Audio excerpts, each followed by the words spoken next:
नमस्कार, मी चेतन काळे पुन्हा एकदा तुमच्यासाठी घेऊन आलेलो आहे एक नवीन गोष्ट एका नवीन रूपात.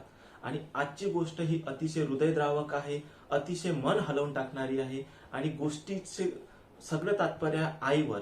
आई जी आपल्या मुलाबाळांचा सांभाळ करते, आपल्या नवऱ्याचा सांभाळ करते, परिवाराला जपते, परंतु याच आईला किती दुःख असतात, किती कष्ट असतात ही सांगणारी आजची कथा आहे. कथा खूप छान आहे मित्रांनो, तुम्ही अवश्य ती शांततेत ऐकून घ्या आणि शेवटी जे तात्पर्य निघेल ते मला तुम्ही कमेंटमध्ये सांगा. सुरू करूया आजची गोष्ट. मित्रांनो, एक छानसं गाव असतं, जवळपास 1000-1200 लोकसंख्या असलेलं गाव, अति प्रसन्न आनंददायी असं गाव असतं. आणि त्या गावात एक जोडपं राहत असतं. नवीनच लग्न झालेलं हे जोडपं. नवरा मुलगा जो असतो तो एक छोटंसं दुकान चालवत असतो आणि नवरी मुलगी त्याला साथ देण्यासाठी कपडे शिवण्याचं काम करत असते. दोघांचा अतिशय आनंदाचा संसार चालू असतो. आणि आनंदात भर म्हणून की काय, काहीकच वर्षात म्हणजे 1-1.5 वर्षातच त्यांच्या घरी एक छोटंसं गोंडसं असं बाळ जन्माला येते. बाळ एवढं छान असतं की सगळे पंचक्रोशीतले लोक म्हणतात की अतिशय कृष्णासारखाच मुलगा दिसतो. आनंद असाच चालू राहतो. 1 वर्ष जातं, 1.5 वर्ष जातं, 2 वर्ष जातं. आणि एक दिवस अचानक जो मुलगा असतो, नवरा मुलगा असतो, तो घरी येतो आणि म्हणतो आपल्या बायकोला, ए चल लवकर तयारी कर. ती म्हणते, अहो पण कुठे जायचं आहे, काही सांगा तरी. नाही म्हणते, तू फक्त तयारी कर, आपण बरोबर जाणार आहोत. ती तयारी करते, मुलाची तयारी करून देते आणि कुठेतरी आपला नवरा नेणार आहे या आनंदातच ती त्याच्यासोबत निघते. नवरा 2 व्हीलर काढतो, आपली गाडी काढतो आणि निघतो रोडनी. आणि पाहतो तर काय, तर छान अशा यात्रेत ते आलेले असतात. मुलीला वाटतच असते, जे आहे बायकोला वाटत असते की बा आपण खूप दिवसाचं यात्रेत जायला पाहिजे होतं. आज तिचं स्वप्न आपल्या नवऱ्याने अचानकपणे काय केलं, पूर्ण केलं. म्हणजे एक प्रकारचं काय दिलं, आश्चर्यच दिलं किंवा सरप्राईजच दिलं असं तिच्यासाठी होतं. ती अतिशय आनंदात पूर्ण यात्रा फिरते. दोघही नवरा बायको आणि मुलगा खूप आनंद घेतात, झुपाळ्यात बसतात, भेल खातात, जे काही करता येईल आनंदाने ते सगळं करतात. आणि 5-5:30च्या दरम्यान मग बायको म्हणते नवऱ्याला, अहो आता घरी चला, आपलं गाव इथून खूप दूर आहे आणि आपल्याला रात्र होईल. तर मग ते दोघे काय करतात, निघतात. नवरा छानपणे गाडी चालवत असतो, बायको मागे बसलेली असते, आपल्या मुलाला खेळवत असते, सगळं काही व्यवस्थित होत असते. आणि अचानक काय होते की एक ट्रक भरधाव वेगाने येतो आणि या गाडीला पूर्ण धडक देतो. असा मोठा आवाज होऊन जातो. एक कर्णकर्कश ब्रेकचा आवाज पण येतो, चिरकन. सगळे इकडे कानठळ्या बसून जाणारा हा असा आवाज असतो. सगळं काही विखुरलेलं असतं, आजूबाजूला दूरपर्यंत कोणीच नसतं. बायको उठते, पाहते तर दूरपर्यंत काहीच नाही आहे. सगळ्यात पहिले तिचं लक्ष जातं, माझा मुलगा कुठं आहे, माझा मुलगा कुठं आहे. आपलं बाळ ती शोधते, सैराभरा पाहते. ट्रक पासून, गाडीपासून थोड्या अंतरावर तिचं बाळ पडलेलं असतं, रडत असतं. ती पटकन बाळाला उचलते आणि आपल्या काखेत घेते आणि म्हणते, माझं बाळ सुखरूप आहे. बाळाकडून लक्ष हटत नाही, तिच्या लक्षात येते, अरे माझा नवरा कुठं आहे. ती पाहते की माझा नवरा कुठं आहे. ती इकडे पाहते, तिकडे पाहते, गाडी जवळ पाहते, ट्रक जवळ पाहते, तिला कुठंच मिळत नाही. आणि मग शेवटी तिची नजर जाते तर पाहते तर काय, आपला नवरा ट्रकच्या चाकाच्या खाली आलेला आहे. सगळ्याकडे रक्त पसरलेला आहे. ट्रकचं पूर्ण चाक त्याच्या मानेवरून गेलेलं आहे आणि आता बिलकुलच त्याच्या शरीरात प्राण राहिलेला नाही आहे. हळूहळू गर्दी जमा होते. सगळे लोक सावरतात त्या बाईला, म्हणतात, अगं तुझा नवरा मेला आहे, अगं तुझा नवरा मेलेला आहे, तू फक्त बाळाला पहा. परंतु ती ऐकायलाच तयार नसते. माझा नवरा करत असते. पण शेवटी नियतीला जे मंजूर आहे तेच होते. नवरा मुलगा मेलेला असतो. सगळे लोक सांत्वन देतात, घरी नेतात, पोस्टमॉर्टम होते, सगळं होते आणि सगळ्या घटना हळूहळू घडतात. तिला काही समजत सुद्धा नाही. 10व होते, 13वी होते. जे लोक आलेले असतात, पाहुणे आले असतात, ते सगळे निघून जातात. आणि उरतं काय, तर शेवटी राहते ही एकटी आणि तिच्यासोबत जगण्यासाठी फक्त मुलगा. ती विचार करते, मी जगायचं कोणासाठी.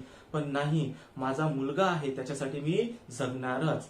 पण उरलं काय, नवरा छोटंसं दुकान चालवत असतो, ते पण भाड्याचं असतं, त्याच्यामुळे पैसा नाही. आपण काय करायचं, फक्त टेलरिंग कामवर किती चालवणार. पण ती हार मानत नाही. ती टेलरिंग काम करते, सोबत धुणे भांडी 4 लोकांच्या घरी जाऊन करते आणि आपल्या मुलाला मोठं करते. नवरा मेल्याचं दुःख ती आता हळूहळू विसरते आणि आपला मुलगा आता हळूहळू मोठा होत आहे याचाच ती सतत विचार करत असते. आणि आनंदात आनंद म्हणू शकता की मुलगा हळूहळू मोठा होतो. पण या सगळ्या घटनेत मात्र एक दुःख होऊन गेलं असते. त्या बाईचा एक डोळा मात्र त्या घटनेत गेलेला असतो, ज्याचं ती बिलकुलच मोठं भांडवल करत नाही. आणि हळूहळू फक्त आपल्या मुलाला सांभाळायचं, त्याला मोठं करायचं हे ध्येय ती ठेवते. आणि मुलगा सुद्धा हळूहळू मोठा होत राहतो. दिवस असेच कटत राहतात. आनंदी क्षण येतात. दिवसभर धुणी भांडी करायची, रात्री टेलरिंग काम करायचं, असं करून आपला पैसा जमा करायचा आणि मुलाला शिकवायचं, मुलाला सांभाळायचं, हेच तिचं काम असते. जीवनात आता तिचं एकच ध्येय असते, आपला मुलगा. दुसरं कशाचाच विचार ती आता करत नाही. दिवस कटतात. मुलगा 3 वर्षाचा, 4 वर्षाचा, 5 वर्षाचा, 6 वर्षाचा, 8 वर्षाचा होतो, मोठा होतो, समजदार होतो. आणि त्याला समजू लागते की आपली आई किती कष्ट करते. शाळेत जायचं, अभ्यास करायचं, घरी यायचं, होमवर्क करायचं आणि आपल्या आईला मदत करायची, हेच मुलाचं ध्येय असतं. दोघही मायलेक अतिशय आनंदाने जगत असतात. असेच एक वेळ मुलगा घरी येतो आणि आईला म्हणतो, आई मला उद्या यात्रेला जायचं आहे, मी जाऊ का? आईला ती घटना आठवते की अशाच एका यात्रेत आपला नवरा गेला होता. ती नाही म्हणते, सरळ म्हणते नको जाऊ, बिलकुल जाऊ नको. पण मुलगा खूप जिद्द करतो, आई माझे सगळे मित्र, शाळेतले मित्र, बाहेरचे मित्र सगळे जात आहे ग, मला जाऊ दे ना यात्रेला, जवळच तर आहे, मी लवकर जाऊन लवकर परत येईल. आई तिला मनात दुःख असते नवऱ्या माराचं, पण विचार करते की नाही, माझा मुलगा खूप समजदार आहे. तो काहीच मागत नाही, कधीच काही म्हणत नाही. आज पहिल्यांदा त्याची एक इच्छा झालेली आहे यात्रेला जायची. ती खूप विचार करते आणि शेवटी म्हणते ठीक आहे बेटा, यात्रेला जा. मुलगा यात्रेला तर चालला, पण त्याला यात्रेत फिरण्यासाठी काहीतरी पैसे लागेल. ती पाहते स्वतःच्या खिशात तिच्याजवळ एकही रुपया नसतो. काय करायचं? पुन्हा 2-3 घरी जाते, ज्या घरी ती भांडे करत असते. म्हणते ताईसाहेब मला उद्याच्या दिवशी 100 रुपये द्या, माझा मुलगा यात्रेला जात आहे. आणि थोडे धुणे भांडे घासून ती 100 रुपये आणते आपल्या मुलाला देण्यासाठी. असंच रात्र चालली जाते. ती रात्रभर तिच्या डोक्यात विचार असतो की जसा 4-5 वर्षा अगोदर माझा नवरा मेला होता तसं तर काही घडणार नाही ना, तसं काही वाईट पुन्हा होणार नाही ना, नियतीच्या मनात तसं काही पुन्हा नाही ना, हाच तिचा विचार सुरू असतो. आणि हळूहळू सकाळ होते. मुलाला अतिशय आनंद असतो की आपण कितीतरी वर्षानंतर यात्रेला जाणार आहोत. त्याच्यामुळे तो लवकर उठतो, आंघोळ करतो, तयारी करतो आणि तयार होऊन जातो. आई आपली भांडं घेते आणि दुधाचं भांडं गॅसवर ठेवून देते. मुलगा म्हणतो आई मला लवकर दूध दे, माझे मित्र आलेले, मला जायचं आहे, मला लवकर दे. मुलाची घाई इकडे चालू असते आणि तिला काही समजत नाही. इकडे दूध तपलेलं असतं. घाई ती काय करते, ते गरम असलेलं दुधाचं पातेला साध्या हाताने उचलते. जशी उचलते तसा तिच्या पूर्ण शरीरातून एक पूर्ण सनसनी जातो, सटका जातो. पण ती बिलकुलच त्याचं काही भांडवल करत नाही आणि तो गंज उचलून बाजूला ठेवते. आपल्या मुलाला दूध देते आणि खिशातले जवळची पत्री असलेले 100 रुपये त्याच्या खिशात ठेवते आणि म्हणते बाळा तू यात्रेत चाललेला आहे, तिथं तुला अलग पदार्थ आवडतील, काही खायला आवडेल, नक्की तू खा आणि होईपर्यंत तुझ्यासाठी काहीतरी खेळणं सुद्धा घेऊन घे.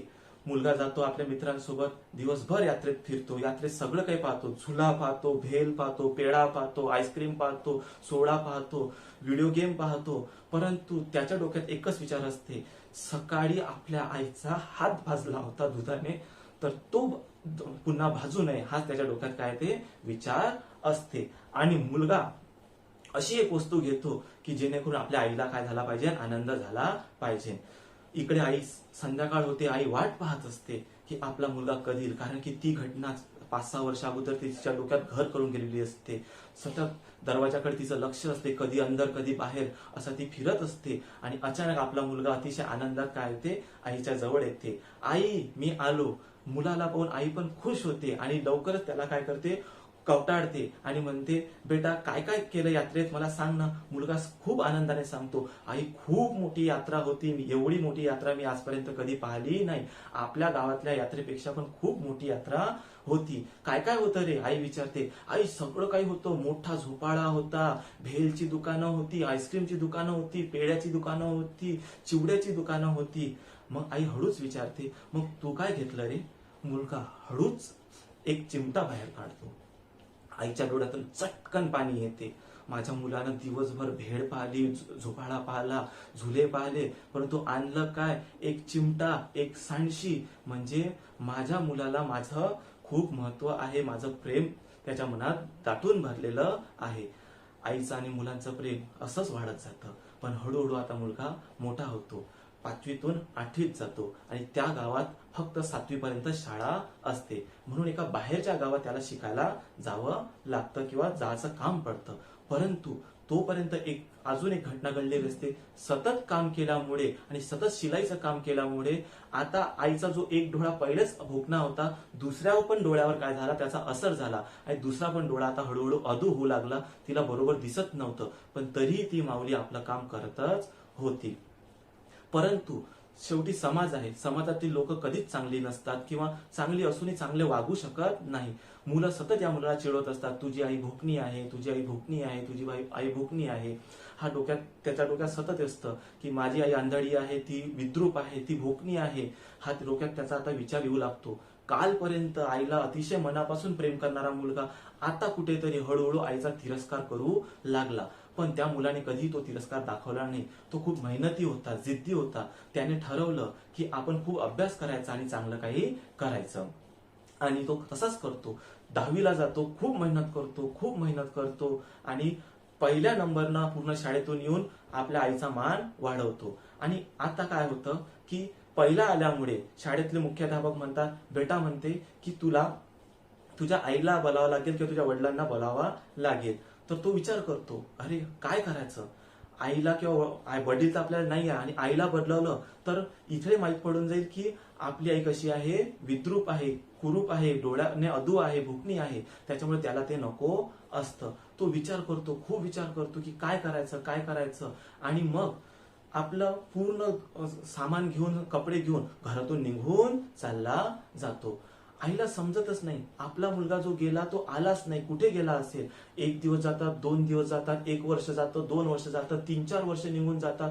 शेवटी आई आपल्या मुलाला शोधू थकून जाते आणि आता असं विचार करते की आता आपला मुलगा वापस येणे नाही आहे. पण कशी बशी ती स्वतः त्याला शोधतच राहते, त्याच्या शोधण्यासाठी खूप वेळ वाया घालवते. इकडे मुलगा चांगला सुशिक्षित होऊन जातो, चांगल्या कंपनीत त्याला नोकरी सुद्धा लागते. तो एवढा इमानदार असतो आणि एवढा हुशार असतो की त्या कारखान्यातल्या किंवा त्या ऑफिस मधल्या साहेबाला सुद्धा तो खूप आवडतो. आणि तो म्हणतो त्या मुलाला, अरे बेटा सागर, मला तुझ्या सोबत एक गोष्ट बोलायची आहे. आणि हा मुलगा म्हणतो, बोला ना साहेब, मी तुमचं काम करायला नेहमीच तयार असतो.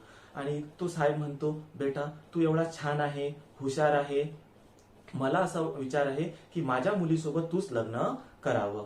मुलगा म्हणतो, तसे माझं कोणीच नाही आहे, कारण की त्याने आईला तर कधीच सोडलं असतं. तो म्हणतो की ठीक आहे साहेब, मी तुमच्या मुलीसोबत लग्न करायला तयार आहे. त्या मुलाचं लग्न होतं, एक छानशी बायको त्याला मिळते आणि त्याचा एक वेगळा संसार सुरू होऊन जातो. आता त्याला आईची आठवण सुद्धा येत नाही, की विचार सुद्धा येत नाही. परंतु आई आहे ती आई तर आपल्या मुलाचा विचार सततच करत राहणार.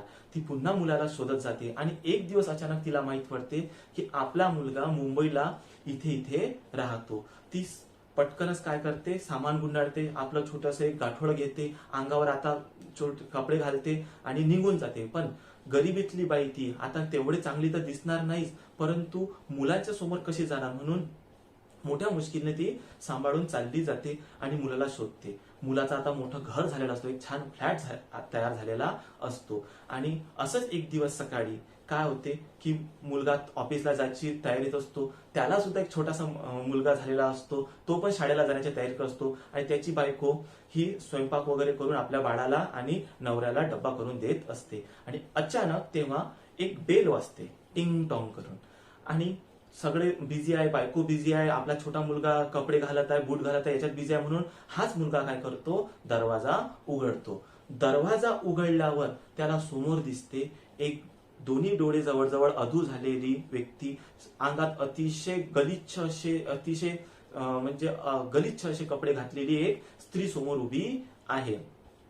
आणि तिने एक चिठ्ठी बाहेर काढली आणि म्हटलं, साहेब तुम्हाला हा पत्ता माहीत आहे का? परंतु मुलगा तिला खालपासून वरपर्यंत पाहतो आणि त्याच्या लक्षात येऊन जाते, अरे ही तर आपली आई आहे. त्याला विचार येते की आई मीच तुझा मुलगा, असं म्हणायची इच्छा पण असते. पण नंतर तो विचार करतो, मी तर सांगितलेला आहे माझ्या बायकोला मुलाला की मला कोणीच नाही आहे, मी अनाथ आहे. आता जर त्यांना जर माहित पडलं की मला आई आहे तर ते मला स्वीकारतील, काय म्हणतील, आणि त्याच्यात माझी आई ही अशी आहे, एवढी गलिच्छ, त्यात आंधळी, तर मला ते लोक स्वीकारतील की नाही स्वीकारतील माझ्या आईला, आणि मला पण ते बोलतील. या विचाराने तो काय करतो, म्हणतो काकू मी अशा कोणत्याच व्यक्तीला ओळखत नाही, मला माहित नाही त्या माऊलीने आपला मुलगा ओळखला होता की नाही, कारण की ती तर आता जवळजवळ एका डोळ्याने तर पूर्ण आंधळी होतीच, पण दुसऱ्या डोळ्याने सुद्धा अधू झाली होती. ती पण म्हणते ठीक आहे धन्यवाद साहेब, आणि तिथून निघून जाते. हा नवरा मुलगा आपला दरवाजा बंद करतो, पण याच्या डोक्यात सतत प्रश्न सुरू असते, अरे माझी आई आता नक्की काय करत असेल, ती कुठे राहत असेल, कशी राहत असेल, काय खात असेल, काय पित असेल, आणि हे एवढे घाणेरडे कपडे घालत आहे, याचा अर्थ तिच्याकडे पैसा सुद्धा जास्त नसेल किंवा नसेलच, हा डोक्यात विचार चालू असतो. परंतु त्याच्यासोबतच तो दुसरा विचार करतो की नाही नाही, आता जर मी माझ्या आईला स्वीकारलं तर माझी बायको आणि माझा मुलगा मला स्वीकारणार नाही किंवा त्यांना वेगळा त्रास होईल, म्हणून तो ते सगळे आईचा विचार डोक्यातून काढून टाकतो आणि आपल्या कामाला लागून जातो. असेच मग काही दिवस जातात, हळूहळू दिवस जातात आणि त्याच्या डोक्यातून आईचे विचार पूर्णपणे निघून जातो. आई जिवंत आहे की मेली आहे हा सुद्धा विचार त्याच्या डोक्यात आता येत नाही. आणि असंच एक दिवस अचानक त्याच्या घरी एक पत्र येते आणि त्या पत्रात लिहिलं असते की त्याच्या गावातली जी जुनी शाळा असते त्या शाळेने जे जे मुलं शाळेतून पास झालेले आहेत त्या मुलांचा सत्कार करायचं ठरवलेलं असतं. आता आपला सत्कार आहे आणि आपल्याला पुन्हा आपल्या गावाला जायला मिळणार आहे, या आनंदात तो मुलगा सत्कारासाठी होकार देऊन देतो आणि तो शाळेला कळवतो की मी सुद्धा येणार आहे. आता मुलगा तुम्हाला तर माहितच आहे, मोठ्या ऑफिसमध्ये एक चांगला जॉब करणारा आणि अक्षरशः त्या साहेबाचेच मुलगी त्यांना असल्यामुळे एक श्रीमंत असा व्यक्ती आहे. आणि कोणत्या व्यक्तीला आवडणार नाही आपल्या श्रीमंतीचा रोप झाडायला. हा पण मुलगा चांगला सूटबूट घालतो, कोट घालतो, त्याच्यावर टाय घालतो आणि आपली भल्ली मोठी BMW लंबीच्या लंबी कार घेऊन गावाकडे निघतो. गावाकडे जाताना त्याच्या डोक्यात खूप सारे विचार असतात की आता आपलं गाव कसं असेल, नक्की आपली शाळा कशी असेल, किती बदललं असेल, ह्या सगळे विचार त्याच्या डोक्यात चालू असतात. आणि अचानकपणे गावात आपली गाडी घुसते. ड्रायव्हर गाडी चालवत असतो आणि हाच मुलगा मागे बसलेला असतो आणि अचानकपणे त्याला आपलं घर दिसतं. ते आता घर पूर्णतः पडकं झालेलं आहे, पूर्णतः झोपडीसारखं झालेलं आहे किंवा त्याच्यातले कौलं वगैरे सगळे आता पडके झालेले आहेत. पण तो विचार करतो की माझी आई कुठं असेल. तो विचार म्हणतो, सगळं होते, सत्काराला जातो आणि सत्कार वगैरे होते, सगळं होते आणि पुन्हा वापस निघतो. वापस निघता पुन्हा त्याचं लक्ष आपल्या घराकडे जातो आणि तो आपल्या ड्रायव्हरला म्हणतो 1 मिनिट गाडी थांबवा, मला 5 मिनिटात यायचं आहे. ड्रायव्हर गाडी थांबवतो. एवढी भल्ली मोठी गाडी पाहून सगळे गावातले मुलं तिथे जमा होतात, त्या गाडीभोवती खेळतात. तुम्हाला तर माहित आहे गावातले मुलं कसे असतात, मोठी गाडी किंवा अशी वेगळी गाडी पाहिली तर ते गाडीजवळ जमाच होते. आणि हा मुलगा आपल्या सूट बुटात एकदम पॉश बूट घालून एकदम चांगला चकाचक मध्ये खाली उतरतो आणि आपल्या घराकडे निरखून पाहतो. पण पूर्ण घर पाहिल्यावर लक्षात येते की घर जवळजवळ पडलेलं आहे, कौलं छत वगैरे सगळं जवळपास पडलेलं आहे आणि दरवाजाला मात्र काय आहे, कुलूप लागलेलं आहे. तो आजूबाजूला विचारतो की इथल्या काकू कुठे गेल्या, इथली बाई कुठे गेली, पण त्याला आई म्हणायची मात्र काय वाटते, लाज वाटत असते. तो आजूबाजूला विचारतो आणि घराच्याच बाजूच्या ज्या काकू असतात त्या सरळ म्हणतात, अरे बेटा तू सागर ना. तो म्हणतो हो काकू मी सागरच.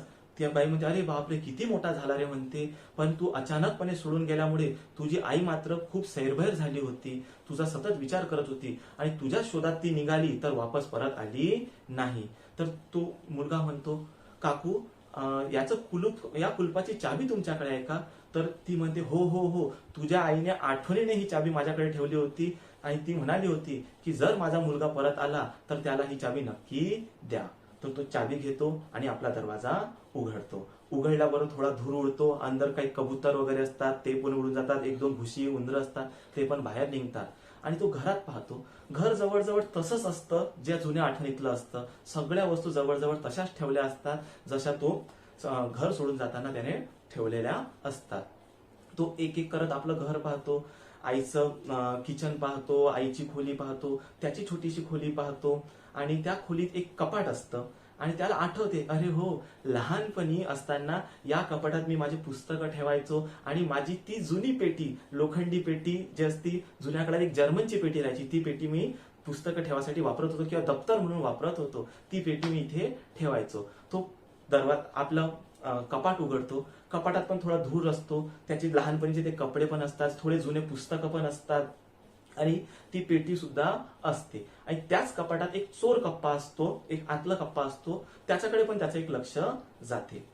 तो सतत आपले कपडे पाहतो, ती पेटी पाहतो, पुस्तकं पाहतो, त्याला जुना काळ आठवत राहतो आणि अचानकपणे त्याच्या हातात एक फाईल पडते. जशी ती फाईल पडते, तो मुलगा हातात ती फाईल घेतो. ती फाईल वाचत राहतो, वाचत राहतो, वाचत राहतो आणि एका क्षणाला ती फाईल पाहिल्यावर तो अचानक अचंबित होतो. त्याच्या डोळ्यातून पटकन असे पाणी पडते आणि ती फाईल तो खाली पाडतो आणि अक्षरशः रडू लागतो.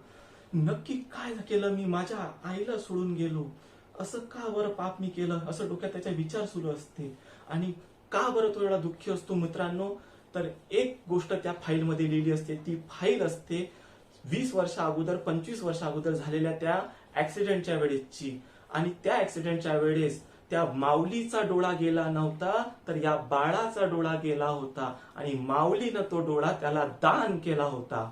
बघा माऊलीची कृपा किती मोठी होती की आपला मुलगा पूर्ण जग पाहू शकला पाहिजे म्हणून तिने आपला डोळा सुद्धा दान करून दिला. आपण कुरूप दिसू याचा पण विचार केला नाही. आणि आता त्या मुलाला समजलं होतं, अरे माझ्या आईने दिलेल्या डोळ्यावर मी जगत आहे आणि मी तिलाच काय म्हणत आहे, कुरूप म्हणत आहे. ती आंधळी आहे म्हणून मी तिला सोडून दिलं, ती विद्रूप दिसते म्हणून मी तिला सोडून दिलं. परंतु आज जे जीवन आहे, मला जे दोन्ही डोळे आहेत, हे कोणाचे आहेत? तर त्या माऊलीचेच आहे. हे मात्र आता मला समजलं. आता तो मुलगा पटकन गाडीत बसतो, ड्रायव्हरला म्हणतो लवकर चल. पूर्ण मुंबईला जातो, पूर्ण इकडे आईला शोधाचा प्रयत्न करतो. अख्खी मुंबई पालथी घालतो, ऍडव्हर्टाईज करतो, टीव्हीवर ऍडव्हर्टाईज करतो, पेपरमध्ये ऍडव्हर्टाईज करतो, पॉम्पलेट वाटतो, परंतु कुठंच मात्र आता आई त्याला मिळत नाही. आणि मित्रांनो, अशीच आपली आई असते. ती पुन्हा एक वेळ आनंदातून गेली, आपल्या जीवनातून गेली, तर ती पुन्हा मिळणे शक्य नाही. आणि आली तर तुम्ही तिला त्याच रीतीने सांभाळू शकाल याची मी ग्वाही घेऊ शकत नाही. विचार करा की त्या माऊलीनं किती मोठं दान केलं होतं. आपल्या मुलाला आपला डोळा सुद्धा देऊन टाकला होता. हा सुद्धा विचार केला नाही की जर माझा डोळा गेला तर उद्या मी माझं आयुष्य पाहू शकेल की नाही. तिच्या डोक्यात फक्त एकच होतं, माझा डोळा गेला तरी चालेल, पण माझ्या मुलाने आयुष्य चांगलं जगावं, आनंदाने जगावं, हे विश्व चांगल्या रीतीनं पाहावं. आणि हीच आहे बेटा आजची कथा. सगळ्या जीवनातलं सत्य आहे. आई सतत आपल्यासाठी काहीतरी करत असते, सतत झडत असते. आणि आपण काय देतो? जेव्हा मोठे होतो, लग्न होतात, तेव्हा आपल्या डोक्यात एकच असते, आपलं ताट आणि आपलीच माडी ना, आपल्याच बायकोची रेशीमदार साडी. विचार करा, फक्त आपल्याच बायकोची साडी जेव्हा आपण पाहतो, तर त्या साडीसाठी जे आपण मोठे झालो असतो ते आपल्या आई बापानं केलेलं असतं. हा जर विचार तुमच्या डोक्यात आला तर नक्कीच तुम्ही तुमच्या आई वडिलांना दुःखी ठेवणार नाही. तुमच्या आईचे जे पुण्य आहे, जे कष्ट आहे, ते तुम्ही विसरणार नाही. तुमच्या बापाचे जे कष्ट आहे ते तुम्ही विसरणार नाही. आणि हो, एक वेळ माझी बायको मला म्हणाली, अहो जर आम्ही मुली जर आमच्या आई वडिलांना सांभाळू शकलो असतो तर या भारतात एकही व्यक्ती गृहाश्रमात गेला नसता किंवा वृद्धाश्रमात गेला नसता. मी तिला म्हटलं, अगं त्याच मुली सुना झाल्यावर आपल्या सासू सासऱ्यांना आई वडिलांसारख्या सांभाळू शकल्या असत्या तर या भारतात वृद्धाश्रमच तयार झाले नसते. मित्र हो, तुम्हाला जर गोष्ट आवडली असेल तर नक्की माझ्या चॅनलला सबस्क्राईब करा आणि आवडल्यास ही गोष्ट नक्की शेअर करा. पुन्हा एकदा भेटूया पुढच्या कथेत. पुन्हा असंच काहीतरी घेऊन पुन्हा भेटूया. मी आपला मित्र चेतन काळे तुमचा नमस्कार घेतो.